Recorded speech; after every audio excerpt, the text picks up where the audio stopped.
Dans cet épisode, vous allez découvrir 3 histoires incroyables. Pourquoi est-ce qu'elles sont incroyables?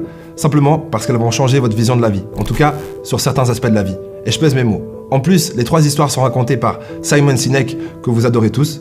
Du coup, je vous laisse découvrir cet épisode du jour. Mais avant ça, j'ai envie de les qualifier plus ou moins rapidement, ces 3 histoires. La première, je la qualifierais de sympatoche. La deuxième, d'horrible, mais nécessaire. Les 3 histoires ont des morales et ont un sens. Bon, c'est pas juste des histoires pour le plaisir de raconter des histoires. Et la troisième histoire, la deuxième est ma préférée, celle qui est horrible, mais la troisième histoire, je la qualifierais de motivante et inspirante. Vous allez découvrir pourquoi tout de suite, et je vous souhaite un excellent épisode. Ça, c'est un peu bizarre dit comme ça. C'est parti. Pour commencer, il s'agit d'aller chercher les choses que vous voulez.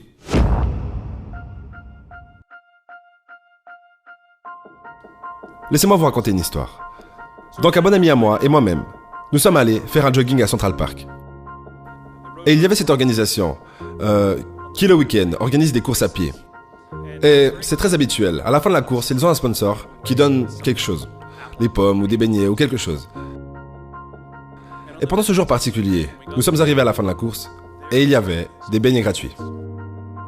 Et il y avait une table de pique-nique arrangée avec d'un côté les volontaires, sur la table les boîtes de beignets et de l'autre côté une longue queue de coureurs qui attendaient de recevoir leurs beignets gratuits.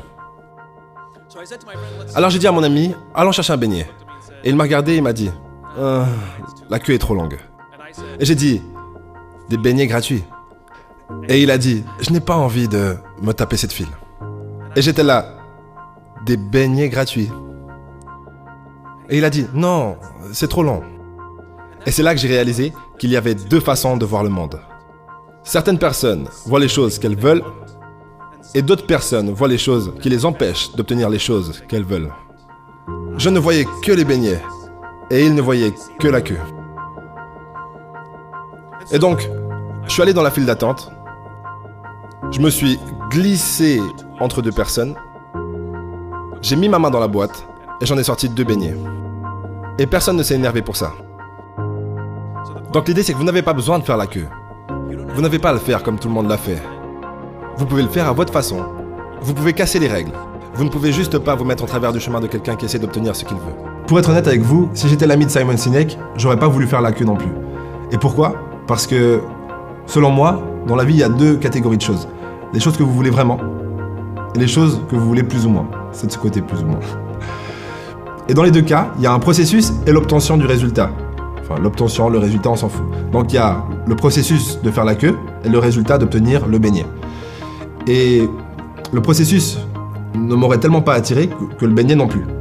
Et de devoir me faufiler, c'est pas un truc que j'ai l'habitude de faire non plus. Je juge pas les gens qui le font, je m'en fous. Mais je ne me faufile pas pour choper des beignets gratuits. Et ben c'est pas quelque chose, un processus qui m'aurait plu. Et dans les 2 cas, le processus ne me plaît pas et donc le résultat ne m'intéresse pas vraiment. Et c'est comme ça que vous vérifiez si vous voulez vraiment quelque chose. Est-ce que le processus vous plaît autant que le résultat que le processus apporte? Si c'est pas le cas, bah c'est facile de vouloir des choses sans vouloir faire ce qu'il faut pour les avoir. Et là j'utilise cet exemple des beignets, qui est un exemple un peu léger, pour vous dire qu'en fait c'est pareil pour tout dans la vie. Maintenant, l'heure de la deuxième histoire a sonné. La pire histoire, même mon histoire préférée, parce que je trouve la morale exceptionnelle. Cette fameuse histoire tragique, et réelle, malheureusement, que je vous laisse découvrir tout de suite.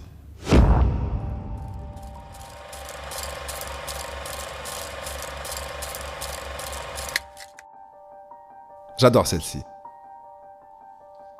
Au XVIIIe siècle, il y avait quelque chose qui s'est répandu à travers l'Europe et ensuite est arrivé jusqu'aux US, la fièvre puerpérale, aussi appelée la peste noire des femmes. En gros, ce qui se passait, c'est que les femmes donnaient naissance et mouraient dans les 48 heures qui suivaient la naissance. Cette peste noire des femmes a ravagé l'Europe et c'est devenu pire et pire et pire pendant plus d'1 siècle.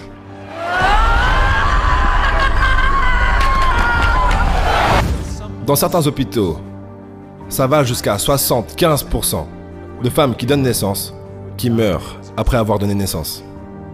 Mais c'était la Renaissance. Mais c'était le temps des données empiriques. et de la science. Et nous avions jeté par les fenêtres des choses comme la tradition et le mysticisme. C'étaient des hommes de science, c'étaient des docteurs. Et ces docteurs et ces hommes de science voulaient étudier et essayer de comprendre les raisons pour cette peste noire des femmes. Et donc ils se sont mis au travail. Et ils étudiaient les cadavres des femmes qui étaient décédées.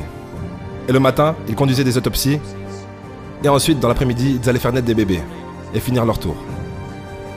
Et il a fallu jusqu'au milieu du XVIIIe siècle pour que le docteur Oliver Wendell Holmes a réalisé que tous ces docteurs qui conduisaient des autopsies le matin ne se lavaient pas les mains avant d'aller faire naître des bébés dans l'après-midi. Et il l'a dit clairement. Il leur a dit « Les gars, vous êtes le problème. » Et ils l'ont ignoré. Ils le traitaient de fou pendant 30 ans. Jusqu'à ce que finalement, quelqu'un réalise que s'il se lavait simplement les mains, ça disparaîtrait. Et c'est exactement ce qui s'est passé.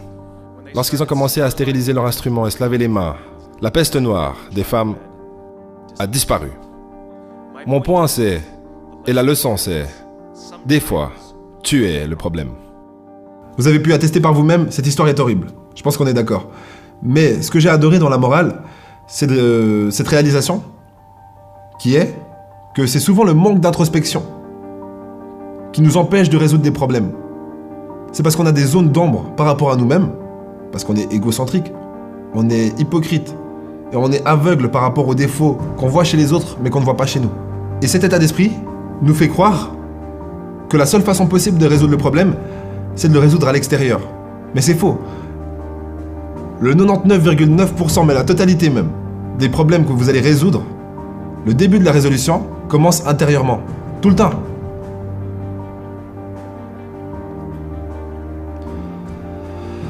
Voilà, c'est tout. Maintenant, on va se lancer dans la troisième histoire. Troisième histoire qui est dans la thématique du leadership. Et on a la chance d'avoir comme cas d'étude personne d'autre que le grand, l'unique Nelson Mandela.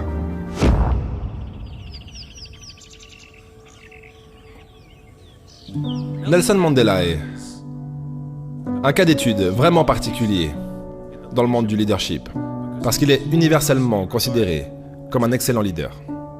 Vous pouvez prendre d'autres personnalités, et suivant dans quelle nation vous allez, les gens ont de différentes opinions par rapport à ces différentes personnalités. Mais Nelson Mandela, partout dans le monde, est universellement considéré comme un excellent leader.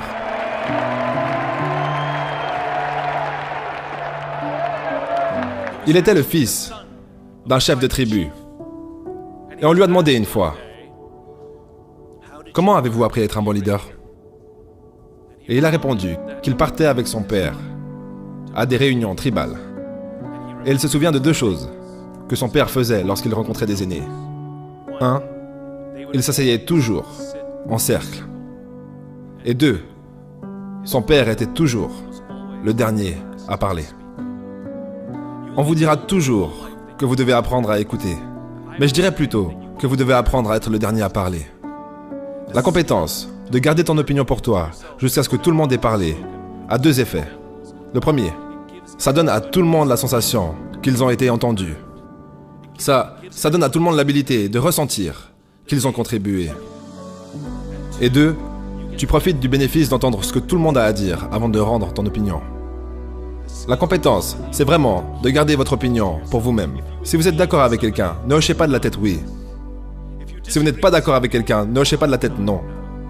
Restez simplement assis là, observez tout. Et la seule chose que vous avez le droit de faire, c'est de poser des questions.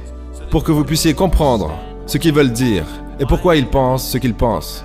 Vous devez comprendre depuis où est-ce qu'ils parlent, pourquoi ils ont l'opinion qu'ils ont, et pas juste les mots qu'ils disent. Et au final, vous aurez votre tour. Ça a l'air facile, mais ça ne l'est pas. Entraînez-vous à être le dernier à parler. C'est ce que faisait Nelson Mandela. J'adore cette idée, être le dernier à parler. Et pour pousser l'idée un peu plus loin, personnellement j'ai l'impression de réaliser que la plupart des gens ne prennent pas de plaisir dans une conversation si c'est pas eux qui sont en train de parler. Et ultimement, il n'y a pas de problème avec ça. Mais personnellement, ma philosophie, c'est que c'est celui qui en sait le plus qui devrait parler le plus. Et d'ailleurs, justement pour enfoncer le clou encore un peu plus profond, si vous êtes celui qui en sait le plus, ça vaut quand même la peine d'être le dernier à parler. Parce que vous en saurez juste encore plus. Mais bon, vous l'avez compris, Ça sera tout pour cet épisode. Si t'as kiffé l'épisode, n'oublie pas de t'abonner, like, commente, partage. Et moi, je te dis au prochain épisode. Il y avait une dame au bout du fil. Je lui ai demandé, à qui est-ce que je parle? Elle a dit, tu me parles à moi.